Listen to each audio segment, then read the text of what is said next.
हम लोगों ने एक्सरसाइज 2.3 पढ़ रही है ना, पढ़ ली थी हमने, वो हमारी कंप्लीट हो गई है और आज हम पढ़ेंगे 2.4।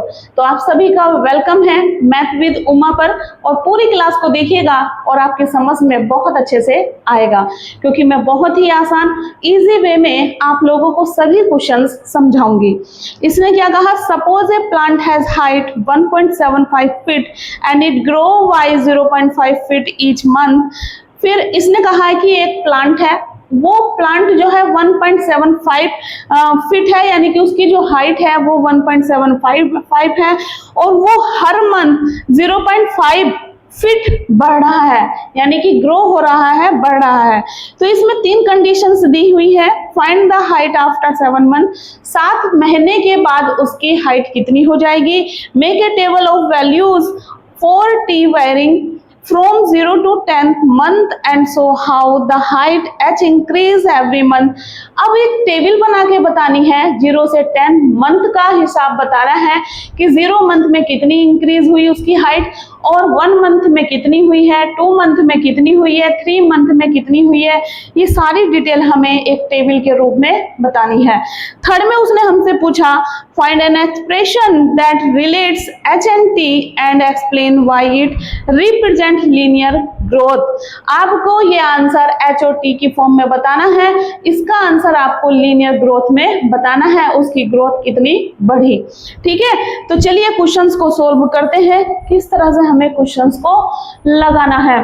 तो पहला जो इसमें स्टेप लिखना है, इनिशियल हाइट ऑफ प्लांट, यानी कि उस प्लांट की इनिशियल हाइट कितनी दे रखी है, 1.7 फीट दी हुई है। और क्या कहा इसने, है ना, increase in height in 1 month, increase in height in 1 month. ये तो कहा है increase in height in 1 month, 1 month में वो कितना ग्रो कर रहा है, 0.5 फीट, है ना। तो इसी तरह से इंक्रीज जब 1 महीने में इतनी कर रहा है तो 7 महीने में कितनी करेगा, इन हाइट, ये इन नहीं आएगा, 7th मंथ, तो 0.5 की मल्टीप्लाई हो जाएगी 7 से, 7 5 जा 3.5 फीट आ जाएगा। यानी कि 7 महीने में कितनी ग्रोथ कर रहा है, वो कितना ग्रो हो रहा है, कितना बढ़ रहा है, 3.5 फीट। अब आगे क्या कहा था, फर्स्ट स्टेप में, फर्स्ट में क्या कहा है इसने, therefore height the after 7 month. तो इसमें हो जाएगा इंक्रीज हाइट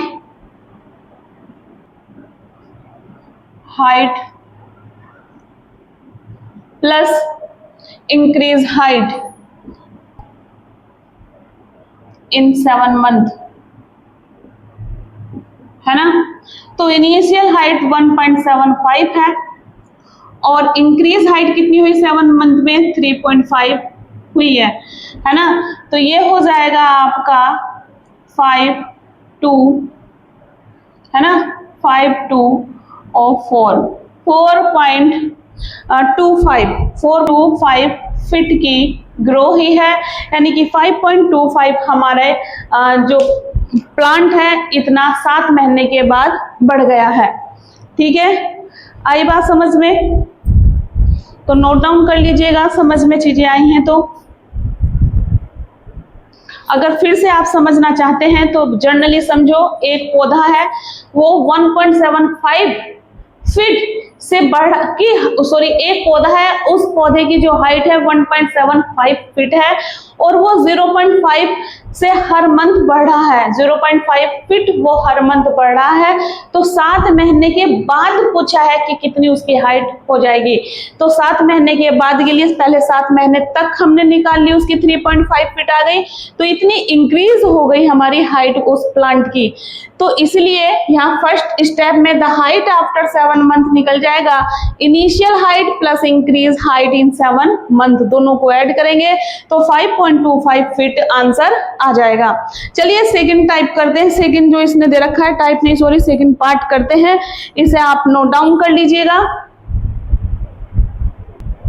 अब देखिएगा मैंने टेबल आप लोगों के सामने बनाई है। इसने क्या कहा था, make a table of values for T varying from 0 to 10 month and show how the height H increase every month. प्रत्येक मंथ बढ़ रहा है, तो 0 से 10 मंथ के लिए पूछा है, तो यहाँ 0 मंथ है, यहाँ 1 मंथ है, यहाँ 2 मंथ है, यहाँ 3 मंथ है, 4 मंथ है, 5 मंथ है, 6 मंथ है, 7 मंथ है, 8 है, 9 है, और ये हो गया आपका 10। ये कितना हो गया, 10 हो गया है। 10 मंथ तक का बताना है कितना वो ग्रो कर रहा है हर मंथ में। तो 0 मंथ में तो 1.75 ही रहा है ना, और आप लोग जानते हैं 0.5 फीट से बढ़ रहा है ना, 0.5 फीट से बढ़ रहा है, तो हर बार 1.75 में 0.5 ऐड कर देंगे। क्या कर देंगे, ऐड कर देंगे, तो ये आएगा 0.25, फिर वो 0.5 से बढ़ा है ना, फिर बढ़ेगा तो इसमें ऐड करेंगे तो 2.75 आएगा, फिर वो बढ़ेगा तो 3.25 आ जाएगा, फिर बढ़ेगा तो 3.75 आएगा, फिर 0.5 बढ़ जाएगा 4.25 आ जाएगा, फिर बढ़ेगा 7.5 आ जाएगा, आप ऐड करके देख सकते हैं, फिर 5.25 आएगा, फिर 5.75 आएगा, फिर 6.25 आएगा, फिर 6.75 आएगा।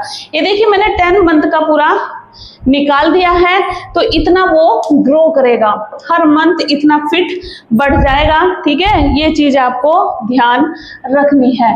अब इसने क्या कहा था आगे, थर्ड में क्या कहा है, सेकंड का आंसर आ चुका है, बस उसने टेबल पूछी थी और पूछा था कि इस टेबल में डिनोट करो वैल्यूज को 0 से 10 मंथ के लिए, एच इंक्रीज एवरी मंथ, जो कि हाइट उसकी इंक्रीज हो रही है, बस टेबल पूछी थी। अब थर्ड में क्या कहा, find an expression that relates H and T and explain why it represent linear growth. आपको अब इसको किस में बताना है, लीनियर ग्रोथ में इसका आंसर बताना है ना। कितने बढ़ रहा है, 0.5। ये देखिएगा मैं यहां लिख दूं ये line, an expression that relates H and T and represent linear growth है ना। तो 1.75 उसकी हाइट थी, प्लस बढ़ रहा है 0.5 फीट। टी क्या है, मंथ है, इतने मंथ से बढ़ रहा है। ठीक है, आई बात समझ में, ये आ जाएगा हमारा। अब इसने ये देखिएगा, आपको बस इतनी सी लाइन लिख देनी है, as height is increasing at a constant rate that is 0.5 feet per month, so it represent linear growth। तो 0.5 से बढ़ रहा है, तो ये चीज थी हमारे पास कांस्टेंट, और टी मंथ से बढ़ रहा है तो टी आ जाएगा यहाँ पर, तो लीनियर ग्रोथ में आ जाएगा आंसर। आई होप आपके समझ में पहला क्वेश्चन आया होगा, अगर नहीं आया तो वीडियो को पॉज कर जरूर देखें। ठीक है, मैं बहुत ही अच्छे से आप लोगों को समझाने की कोशिश कर रही हूँ, और आप भी कोशिश कीजिएगा कि आपको भी बेटर समझ में आए। चलिए सेकंड क्वेश्चन से देखते हैं, इसे आप नोट डाउन कर लीजिएगा। अब क्वेश्चन नंबर 2 देखिएगा। क्वेश्चन 2 में क्या कहा है, a mobile phone is bought for 10,000 its value decreases by 800 rupees every year. एक मोबाइल है, उस मोबाइल को 10,000 रुपए में खरीदा, लेकिन its value decreases by every year, हर साल उस मोबाइल की कीमत जो है यानी कि वैल्यू जो है 800 रुपए घट रही है। इस बार डिक्रीजिंग वाला क्वेश्चन है, पहले इंक्रीजिंग वाला क्वेश्चन था। डिक्रीजिंग है तो माइनस आएगा, इंक्रीजिंग है तो प्लस आता है, ये बात ध्यान रखना है। इसमें भी 3 स्टेप दिए हुए हैं, 3 पार्ट दिए हुए हैं। Find the value of the phone after 3 year, यानी कि 3 साल के बाद उस मोबाइल की वैल्यू कितनी हो जाएगी। फिर सेकेंड में पूछा make a table of value 40 varying from 0 to 8 year. 0 से लगा के 8 साल तक की उसकी वैल्यू को बताना है कि 0 मंथ में उस मोबाइल की वैल्यू कितनी हुई, 1 ईयर में उस मोबाइल की वैल्यू कितनी हुई, 2 ईयर में उस मोबाइल की वैल्यू कितनी हुई। So how the value of the phone be depreciative with time, है ना। तो इसको हमें सोल्व करना है, बहुत आसान है। थर्ड पार्ट भी दिया हुआ है, उसमें लीनियर ग्रोथ में इसका आंसर लीनियर डीके में इसका आंसर हमें बताना है। डीके का मतलब मैंने आपको बताया था गलना या फिर कम होना, घटना, है ना, ये चीजें मैंने आपको बताई थी। तो चलिए सोल्व करते हैं। पहले इनिशियल वैल्यू लिखते हैं of phone.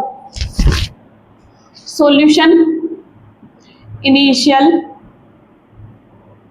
Value of phone. तो फोन की इनिशियल वैल्यू कितनी है, ₹10,000 रुपीज, है ना। तो वैल्यू डिक्रीज इन 1 ईयर, है ना, ऐसे लिखेंगे, वैल्यू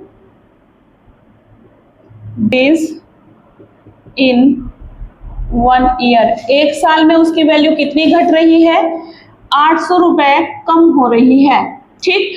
तो वैल्यू, तो 3 साल के लिए कितनी होगी, वैल्यूज डिक्रीज इन 3 ईयर। 3 साल में कितनी कम हो जाएगी, 800 इंटू 3, तो 2400 रुपीज कम हो जाएगी, है ना। अब 3 साल के बाद की वैल्यू पूछी इसने। फर्स्ट में क्या पूछा, the value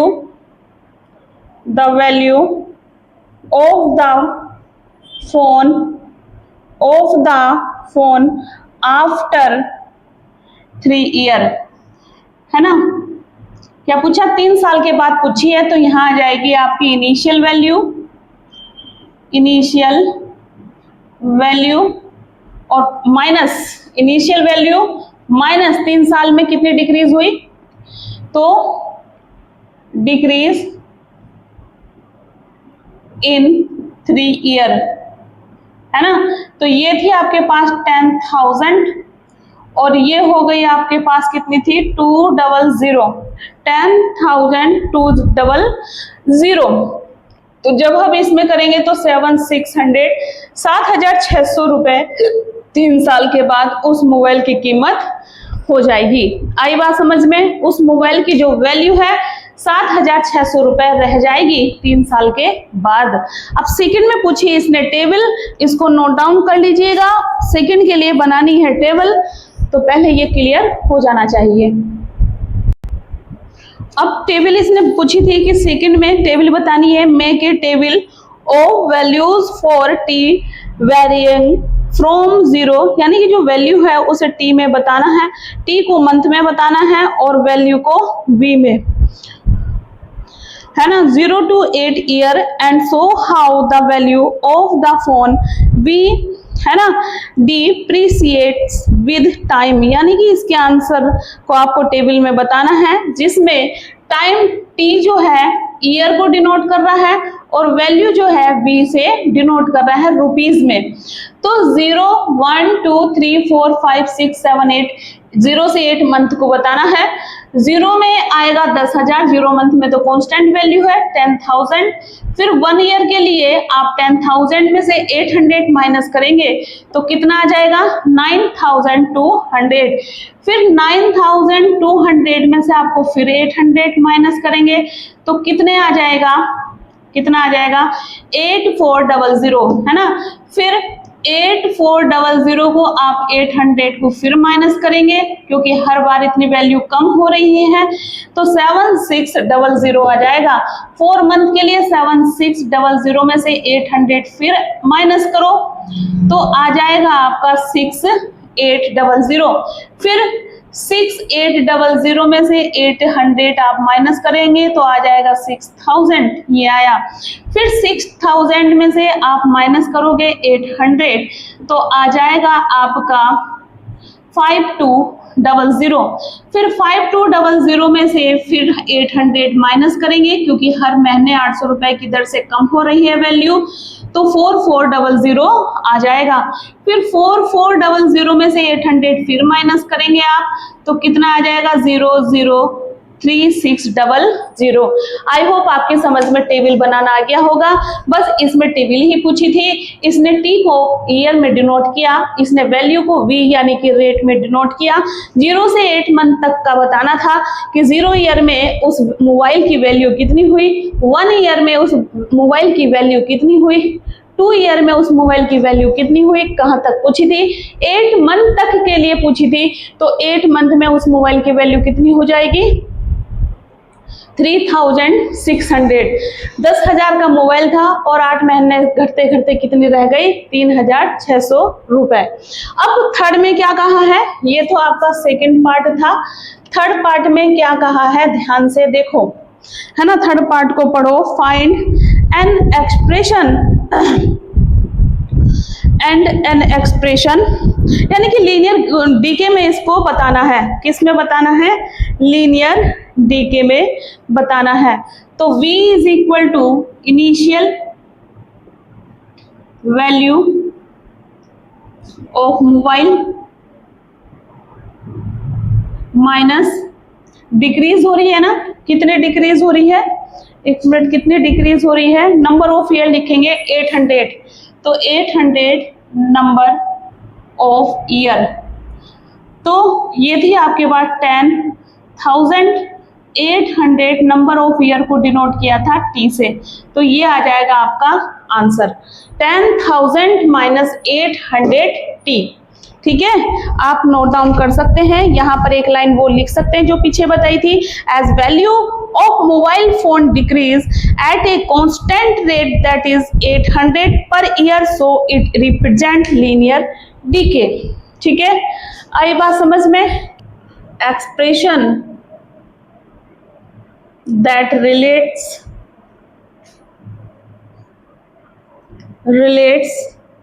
we and T, है ना, इट रिप्रेजेंट लीनियर डीके, है ना। आई बात समझ में। तो ये आंसर हमारा लीनियर डीके में हो गया। ग्रोथ के लिए प्लस, डीके के लिए माइनस। आई होप आपकी समझ में ये क्वेश्चंस आया होगा, है ना, चीजें समझ में आई होंगी। अगर चीजें समझ में आई हैं तो प्लीज चैनल को सब्सक्राइब कीजिएगा। मैं आज 2 ही क्वेश्चन रख रही हूँ, इन 2 क्वेश्चंस की प्रैक्टिस कीजिएगा। सेम क्वेश्चंस हैं, टिपिकल क्वेश्चंस नहीं है, है ना। 3 पार्ट वो भले ही पूछ रहा है लेकिन है बहुत आसान। आपको क्वेश्चंस को अच्छे से पढ़ना है तभी इनको लगाना है।